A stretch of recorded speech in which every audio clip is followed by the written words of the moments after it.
Hello and welcome to my third message in this series on the Holy Week.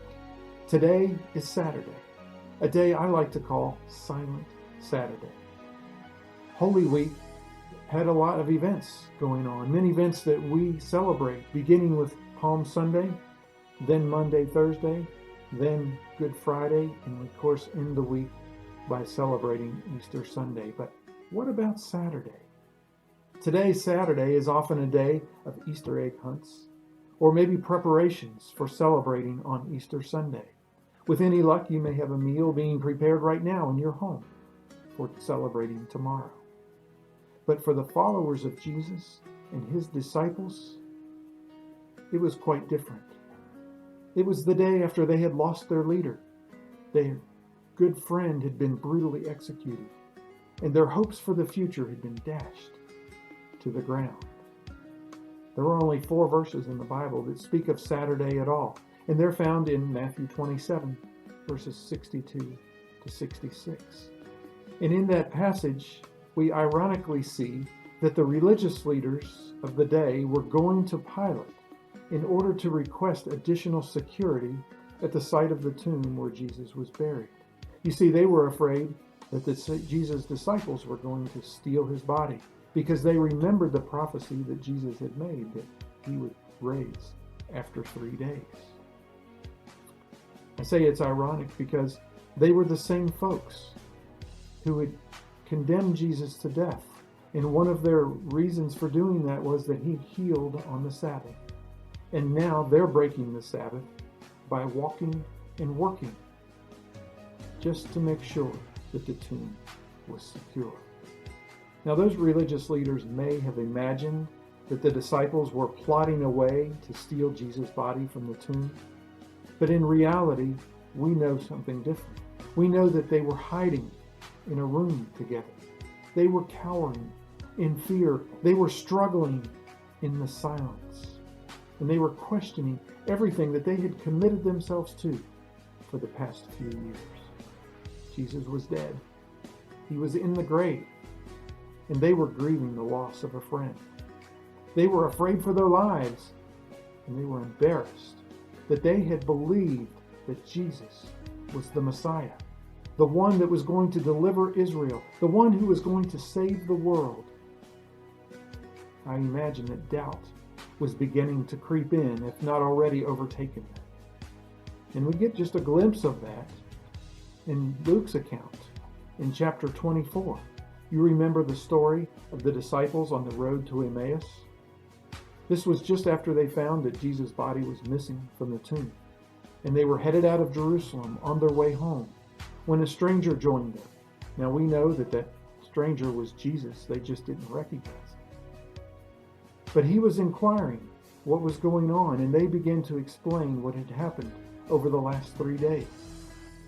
Luke 24:19-21 says, "He was a prophet," speaking of Jesus, "who did powerful miracles, and he was a mighty teacher in the eyes of God and all the people. But our leading priests and other religious leaders handed him over to be condemned to death, and they crucified him." And this next sentence tells us their mindset. They said, "We had hoped that he was the Messiah." It's past tense. The Messiah who had come to rescue Israel. This all happened in the last 3 days. It's interesting to note that these 2 disciples were heading home, the first chance that they had after the travel restrictions of the Sabbath had been lifted. They had given up. Their disappointment and grief and confusion were taking over. The silence was getting to them. It seems that they had forgotten the conversation that Jesus had with them just a few days before.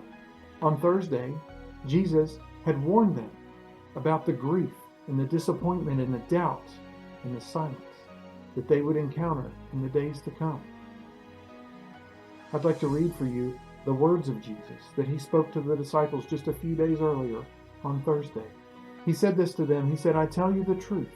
You will weep and mourn over what is going to happen to me, but the world will rejoice.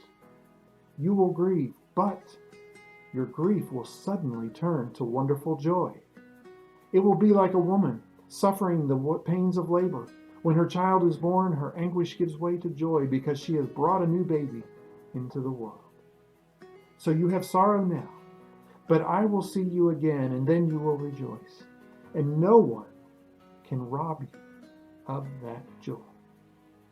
You see, back on Thursday, Jesus predicted exactly what they were going to be experiencing in the silence and uncertainty of Saturday. But he tells them to hang on to hope because there's more to the story. God has a plan, and even though you can't see it, he is at work. Despite the deafening silence of Saturday, Jesus said, your grief will suddenly turn to wonderful joy.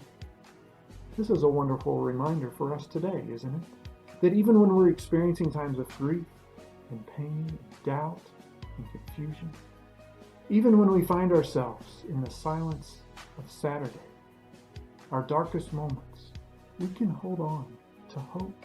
We can hold on to the promise that Jesus gave 2,000 years ago, that your grief will suddenly turn to joy, and that will be a joy that no one can take away from you. Is God really ever silent? Is there ever a time when he's not at work? Psalm 19:1 tells us that the heavens shout the glory of God. Romans 1:20 shows us how clearly creation proves God's existence. God speaks to us not only through his word, but he speaks to us through his world. You know, I'm reminded of the worship song that we sing today. It's called Waymaker. And here are some of the lyrics of that song. Speaking of God, it says, Waymaker, miracle worker, promise keeper, light in the darkness. And even when I don't see it, you're working. Even when I don't feel it, you're working. You never stop. You never stop working. That's true, my friend. He is at work. He is at work in your life today.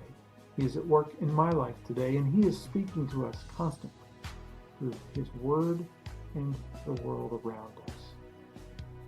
If you're experiencing the silence of Saturday today, I want to encourage you to hang on to hope and to the words of Jesus when he said, so you have sorrow now, but I will see you again, and then you will rejoice, and no one can take that joy from you. So if you don't mind, I would love today to take this time as I conclude this series to pray for you. Today, if you are experiencing the silence of Saturday and you need a breakthrough, you need to hear God's voice, you need to see that he is at work, I want to encourage you to hold on to hope, but I would also like to pray. Let's pray together. Father, I thank you for each person who's listening to this message today. And God, I thank you for the truth of your word and for your encouragement to hold on to hope and the joy that you give us that can't be taken away by the world. Lord, we thank you for what you did this Holy Week, for sending your Son to save us, and the hope and the peace and the joy that brings. And I want to pray today for each person who may be listening, who is sitting or wallowing in the silence of Saturday. God, I pray that you would break through and speak to them. I pray that you would break through and reveal to them how you are at work in their life. And I pray, Father, that you would strengthen their faith and give them the courage to believe that you are at work and that you never stop. In Jesus' name, amen. Well, friends, thank you for listening. I look forward to tomorrow when we can get together and celebrate and declare that wonderful refrain that he is risen. He is risen indeed. Have a blessed day.